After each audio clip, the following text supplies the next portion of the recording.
Então. Por isso que eu falo, que é no momento em que parece que já é namoro. Você oficializa, porque isso também inclusive isso traz segurança pra mulher. Da mulher que tava ali, às vezes, na dúvida. Tem que dar um enquadro? Têm, tal, Depois de traz quanto uma tempo, segurança. mais ou menos, em média, pra dar esse Eu não enquadro? costumo dizer que é tempo. Mais ou menos. Mas eu digo que é igual a história do CLT. Você chega lá, apresenta seu currículo. Ali no currículo você diz quem você é, né? Aí o pessoal lá da empresa fala assim, ó, beleza, vamos te contratar por 90 dias de experiência. Chega no final dos 90 dias, a empresa chega e fala assim, ó, você foi contratado. De fato, você é e tem as habilidades que você disse que tinha lá no início. No namoro é a mesma coisa. Depois que passa ali mais ou menos esse período dos 3 meses, passou o período de experiência, todo mundo já mostrou a verdade, quem eu sou. Aqui já é um bom período para você oficializar. 3 meses, pra mim, tá ótimo. Mas Então, pode ser um pouquinho menos? Pode. E se termina antes, Mas foi muito só rápido, uma aventura.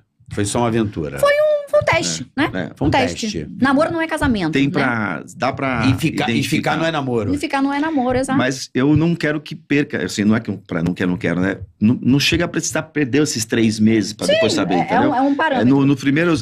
mas uma ideia. Por isso que eu gosto de contar essa história do CLT. da mesma pra pegar coisa. a mentalidade É da data pessoa. de validade. Ela botou, não pode apodrece. Você sabe o que é 3 porque meses? muito mais que isso, o povo enrola também. Então, Big Brother é 3 meses, A Fazenda é 3 meses, contrato de experiência, você sabe por quê? É 90 porque existe um estudo que você não consegue fingir ser outra pessoa tanto tempo. Então é o limite máximo, já aparece a verdadeira. Então, por isso que eu falei, a partir de uma semana, 10 dias que uma cliente minha tá saindo com um cara, eu consigo identificar perfeitamente se aquilo ali vai dar namoro. 10 dias? 10 dias. Só analisando os sintomas. Só analisando os sintomas de como o cara tá lidando com ela, porque nós homens somos previsíveis, totalmente. Mas tem psicopata aí, hein? Mas é tem difícil. muita gente que fica mas 2 meses. difícil. Canalha não, é o... Agora é narcisista que é o papo. Não, o canalha. Não, como é que é o... Cafajeste? O cafajeste. O cafajeste, ele não mente. Ele abre o jogo. O canalha que é o perigoso. O canalha. O canalha que é o psicopata. Que é o cara que enrola, faz tudo... Fala te amo e O Eduardo fala, porra, pode namorar. Ele cria um personagem, né? Ele cria um personagem mesmo. Só que é dificílimo um cara assim, sabia? Olha que eu tô aí já há 34 anos nessa brincadeira. Eu vi, acho que eu vi 2 ou 3 no máximo. Esse cara aqui é o cara... É porque é um nível... O cara não tem sensor moral. É um cara que consegue estuprar, um cara que consegue mentir para conseguir alguma coisa. Então é um cara que realmente não tem o sensor moral. Porque eu falo que nós homens temos um sensor moral para poder transar. Se aquela mulher moralmente está de acordo, se aquela mulher moralmente está legal. É o mesmo sensor que impede qualquer homem de ter desejo, por exemplo, por uma filha, por uma mãe, por uma irmã. Então nós temos um sensor moral que diz, isso daqui não é para você. E a gente não tem nem sequer desejo, porque, entendeu? Então, quando o cara tem esse sensor moral e a gente nasce com ele, acho que inclusive deve ser, você que é biólogo... Quero uma pergunta, vou te fazer Deve ser até porque a natureza não quer que a gente transe com os parentes que dá problema, então isso já vem do nosso DNA. Então, o homem que consegue mentir... Tem filho de prima, do caralho. Hã? Nada, deixa. Entendeu?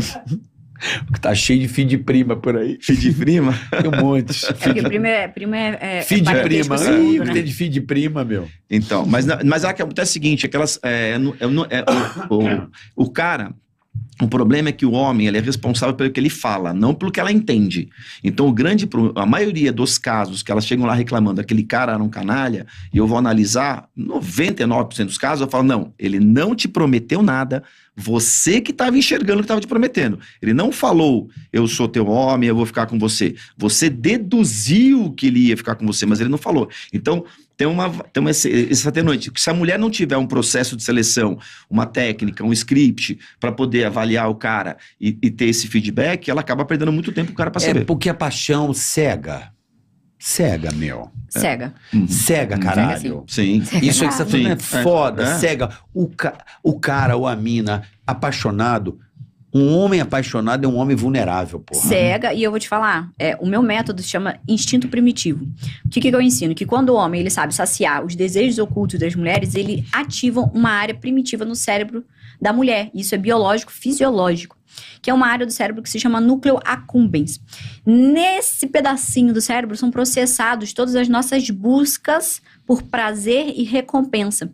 É o mesmo lugar que são processados os vícios.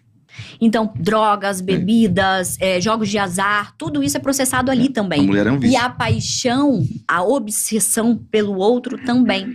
Então, por isso que eu digo que quando o homem consegue ativar o instinto primitivo da mulher, ela não olha para os defeitos dele, ela esquece os erros do passado.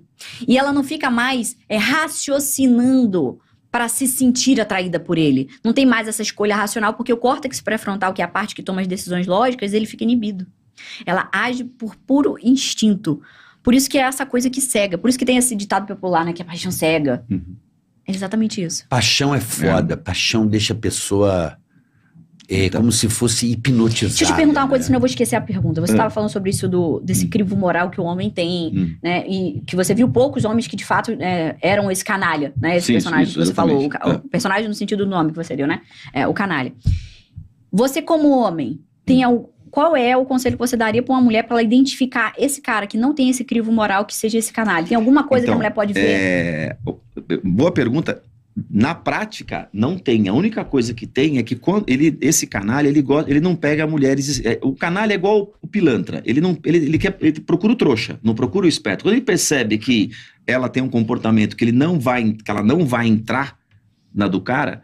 É quase uma vacina anti-cafajeste. Por quê? Se ela tem um processo de seleção bem claro na cabeça dela e não deixa o cara comandar a negociação, ela está isenta disso acontecer. Mas é muito perigoso, porque ele pode mentir. Só que geralmente, esse cara, ele não tem como. Só que esse cara, geralmente, ele não quer uma presa difícil. Ele quer uma presa fácil. Então, por exemplo, aquela mulher que está aqui, eu até alerto, quando eu faço a diagnóstica, algumas clientes, eu falo, você é prato cheio para pilantra.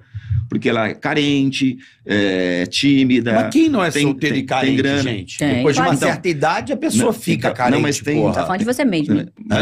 Tá falando de você mesmo. Não, peraí. Quando você tem 20 anos, é uma coisa. Agora, quando você tá mais velho, porra... Mas você pega, por exemplo, a mulher que tá com 36, 37 anos, 39, ainda quer ser mãe... Ela tem dinheiro, ela é meio boba, ela é tímida, tal, não sei o que. Eu falo, isso é um perigo. Então eu anoto na ficha dela, que eu já boto um alerta pra mim lá, que eu faço um alerta quadrado. Vermelho. Quando ela conhecer um cara, eu já bato o olho na ficha dela, pego a ficha dela e já falo, pô, essa mina é perigosa ser um cara pilantra. Aí eu vou lá, faço um checklist pra ver se o cara é pilantra. E a última que eu peguei, cara, só pra você ter uma ideia, foi em Nova York. Cara. O cara tava dando um golpe em Nova York na mina. Eu falei, parabéns, acho que você vai casar bem, mas se não for um golpe, né? Ela falou, não pode ser, né, Edu? Eu falei, não sei, mas... O cara depositou $1 milhão na conta dela pra ela entrar num negócio. E o cara tava namorando com ela 3, 4 meses e foi dizendo que ia casar com ela. Eu falei, você vai ter um casamento de princesa ou é um golpe, né? Ela, ainda falei assim, mas não pode ser. Também acho que não, em Nova York. Tudo bem, beleza. Aí ela foi com aquilo na cabeça... Ela ligou pro irmão, pro namorado, depois eu recebi a mensagem, né? Ela ligou pro namorado, o namorado não atendia o telefone, ela ligou pro irmão, que mora em Nova York, pra ir lá no prédio do cara. Quando ele foi no prédio do cara, o porteiro falou, ele nunca morou aqui. Ah, mentira. Falando sério. Aí ela pegou, Edu, a mensagem assim, estou voltando agora, acho que eu temei um golpe. Aí eu tentei ligar, não consegui, porque ela já estava no avião. Aí depois a próxima mensagem que ela mandou foi assim, cara... Aí ela me contou, cara, ela chegou lá em Nova York, foi direto na delegacia, contou a história para 3 investigadores diferentes, ela estava com o saco cheio de contar, ela falou assim, não, tudo bem, você tomou um golpe e o cara tá preso aqui já, só que o cara dá golpe lá, ele vai preso, velho, você entendeu? Não tem Ele tomou $1 milhão da mulher? Ele fazia aquele esquema, ele pegava, por exemplo, vou te botar num negócio pra você ganhar X.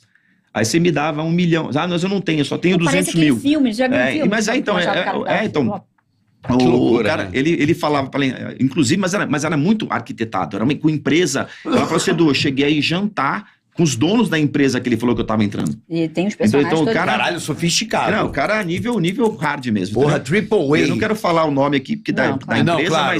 Mas que a empresa ia fazer um IPO, ela ia entrar no IPO, tudo batia, tudo batia. Você sabe que nessa mesma lógica aqui que o cara não era nada do que ele falava. E eu peguei, sabe por quê? Gente. Pelo comportamento que ele teve com ela.